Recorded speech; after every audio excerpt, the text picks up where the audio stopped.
లీనా అనుకోకుండా మేల్కొన్నప్పుడు ఆమె గుండె వేగంగా కొట్టింది.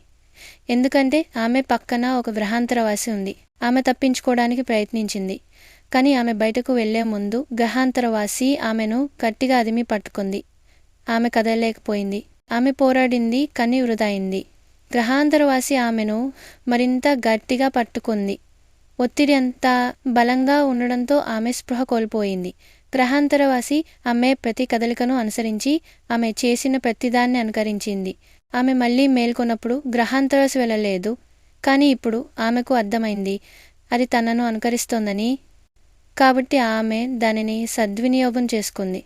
ఆమె నెమ్మదిగా తన బ్యాక్ ప్యాక్ వైపు వెళ్ళి వంగి బ్యాగ్ నుండి ఒక వైట్ ఫాసస్ బాంబును తీసి నెమ్మదిగా గ్రహాంతరవాసి చేతిలో పెట్టింది. కానీ ఆమె దాని చేతిని తాకిన క్షణంలో అది క్రమంగా మారడం ప్రారంభించి ఆమె రూపాన్ని తీసుకుంది. గ్రహాంతరవాసి మానవ జన్యువులను ఆ క్షణమే కాపీ చేయలేదని తేలింది.